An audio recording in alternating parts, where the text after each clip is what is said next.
नमस्कार, लोकसंदेश न्यूज मध्ये आपलं स्वागत। मी अश्विनी। चला तर पाहूया आजच्या विशेष बातम्या। दिनांक 11/7/2025 रोजी भारती विद्यापीठ पोलीस स्टेशनचे वरिष्ठ पोलीस निरीक्षक राहुल खिलारे यांचे मार्गदर्शनाखाली भारती विद्यापीठ पोलीस स्टेशनचे तपास पथकाचे अधिकारी पोलीस उपनिरीक्षक निलेश मोकाशी आणि पोलीस स्टाफसह पेट्रोलिंग करत असताना अंमलदार मितेश चोरमोले, सागर बोरगे, अभिनय चौधरी यांना त्यांच्या गोपनीय बातमीदारामार्फत बातमी मिळाली की सरहद चौकाकडून वंडर सिटीकडे जाणाऱ्या रोडवरील नारायणी धाम मंदिराच्या मागील बाजूचे फुटपाथवर एक इसम गावठी बनावटीचा कट्टा घेऊन थांबला आहे।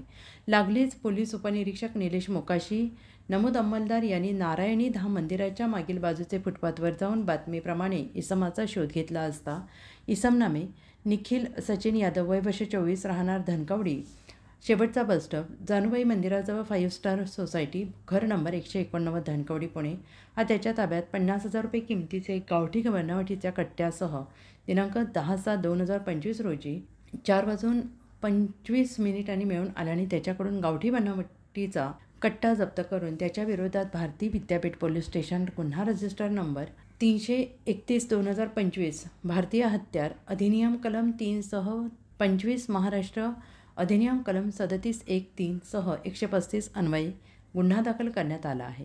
नमूद गुन्ह्यामध्ये पाहिजे आरोपीचा शोध चालू आहे। सदरची कामगिरी माननीय अमितेश कुमार, माननीय पोलीस आयुक्त पुणे शहर माननीय रंजन कुमार शर्मा, पोलीस सह आयुक्त पुणे शहर माननीय राजेश बनसोडे, अप्पर पोलीस आयुक्त पश्चिम प्रादेशिक विभाग पुणे माननीय मिलिंद मोहिते, माननीय पोलीस उपआयुक्त परिमंडळ 2 माननीय राहुल आवारे, भारतीय सहाय्यक पोलीस आयुक्त स्वारगेट विभाग पुणे यांच्या मार्गदर्शनाखाली भारती विद्यापीठ पोलीस स्टेशनकडील वरिष्ठ पोलीस निरीक्षक राहुल खिलारे, पोलीस निरीक्षक गुन्हे जितेंद्र कदम, तपास पथकाचे अधिकारी पोलीस उपनिरीक्षक निलेश मोकाशी, पोलीस अंमलदार मितेश चोरमोले, तुकाराम सुतार, संदीप आगळे यांच्या पथकाने केली आहे। लोकसंदेशसाठी पुणे जिल्हा प्रमुख पारस मुद्दा यांचा रिपोर्ट। अशाच विशेष घडामोडींसाठी आमच्या YouTube चॅनलला सबस्क्राइब करा, फेसबुकला लाईक करा आणि इन्स्टाला फॉलो करा।